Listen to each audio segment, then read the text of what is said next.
हजारों साल पुरानी बात है, या शायद कल की ही। समय का क्या है, वह तो बस एक भ्रम है।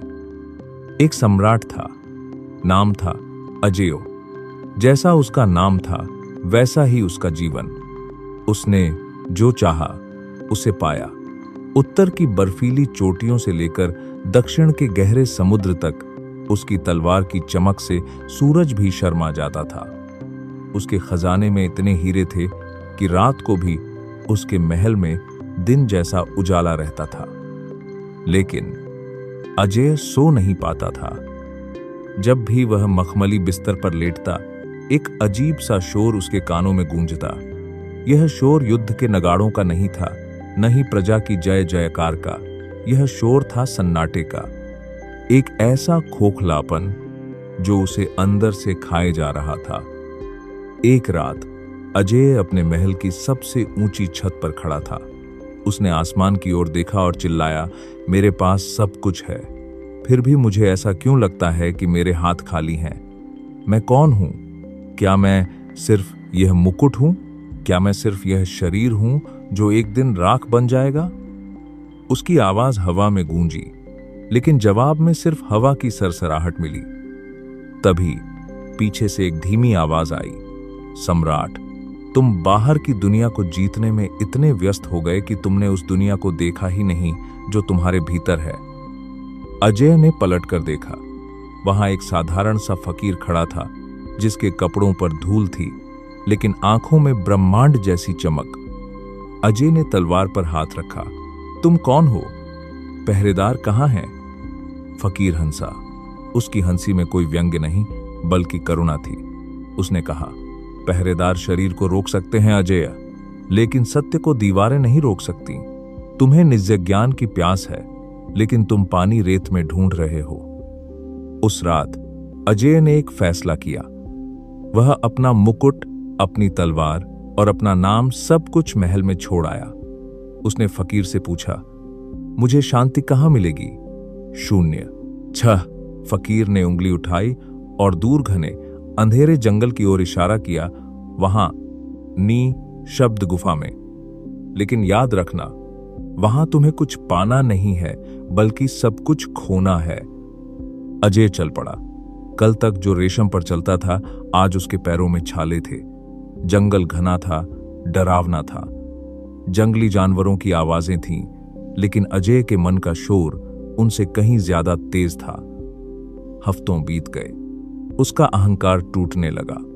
जब भूख लगती तो वह कंदमूल खाता, जब प्यास लगती तो नदी का पानी पीता। उसे पहली बार महसूस हुआ कि उसका शरीर कितना नश्वर है। एक दिन वह उस गुफा के पास पहुंचा, नी शब्द गुफा। वह गुफा देखने में साधारण थी, लेकिन उसके अंदर एक अजीब सा अंधेरा था। ऐसा अंधेरा जो डराता नहीं, बल्कि आमंत्रित करता था। अजय अंदर गया। वहां एक बूढ़ा ऋषि ध्यान में बैठा था। अजय ने प्रणाम किया और बोला, हे महात्मा, मैं सम्राट अजय हूं। मैं ज्ञान लेने आया हूं। ऋषि ने आंखें नहीं खोली, बस एक शब्द कहा, नहीं। अजय हैरान रह गया। क्या नहीं? मैंने अपना राज्य छोड़ दिया, अपना परिवार छोड़ दिया। मैं यहां भिक्षु बनकर आया हूं। जीशी ने फिर कहा, नहीं, तुम अभी भी सम्राट हो। तुम्हारी आवाज में हुकूम है। तुम्हारा त्याग भी एक अहंकार है। तुम सोच रहे हो कि मैंने इतना बड़ा त्याग किया। जब तक यह मैं जिंदा है, ज्ञान भीतर नहीं आ सकता। अजय टूट गया। वह घुटनों के बल बैठ गया। तो मैं क्या करूं? ऋषि ने आंखें खोली। उनकी आंखों में अजय को अपना चेहरा दिखाई दिया। ऋषि बोले, बैठ जाओ और तब तक मत उठना जब तक तुम्हें यह पता न चल जाए कि इस शरीर और इस नाम के बिना तुम क्या हो। अजय बैठ गया। उसने आंखें बंद की।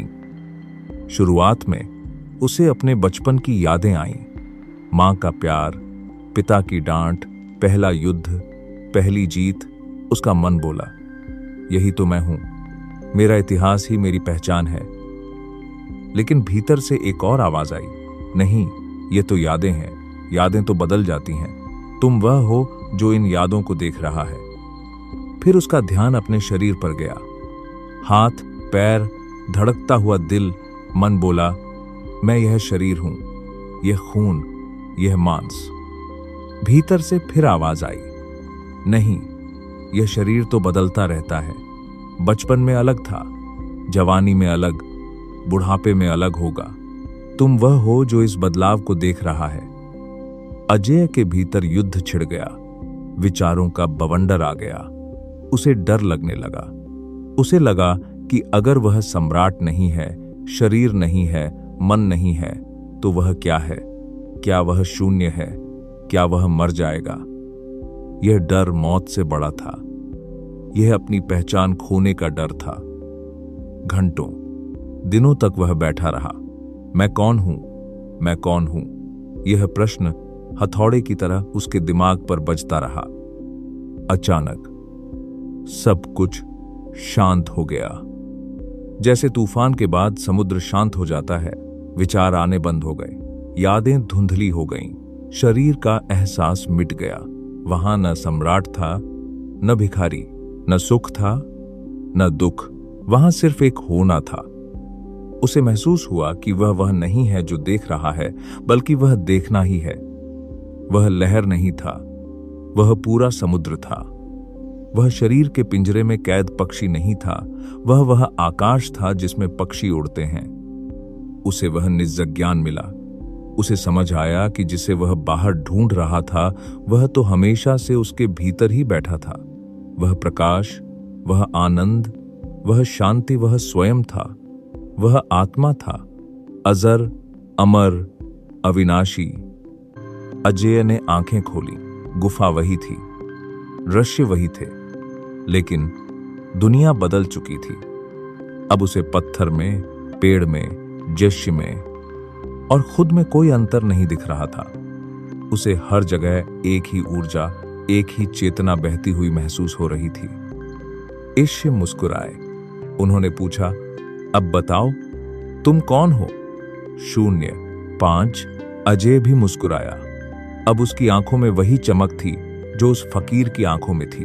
उसने कहा, मैं कुछ भी नहीं हूं और मैं सब कुछ हूं। मैं वह शून्य हूं जिसमें पूरा ब्रह्मांड समाया है। ऋषि ने आशीर्वाद दिया, जाओ, अब तुम वापस अपनी गद्दी पर बैठो। अजय चौंका नहीं। उसने पूछा, वापस उसी माया में? ऋषि ने कहा, हां, क्योंकि अब तुम अजय सम्राट नहीं रहे। अब तुम एक जागृत आत्मा हो। पहले तुम अपनी प्यास बुझाने के लिए दुनिया से लेते थे, अब तुम दुनिया की प्यास बुझाने के लिए दोगे। निज्ञान का मतलब भागना नहीं है, अजय। निजज्ञान का मतलब है कीचड़ में रहकर कमल की तरह खिलना। अजय वापस लौटा। वह फिर से सिंहासन पर बैठा। उसने राजकाज संभाला। लोग कहते हैं कि उसके बाद उसके राज्य में कभी अंधेरा नहीं हुआ, क्योंकि अब राजा के पास हीरों की चमक नहीं थी, बल्कि उसके भीतर के निजज्ञान का प्रकाश था।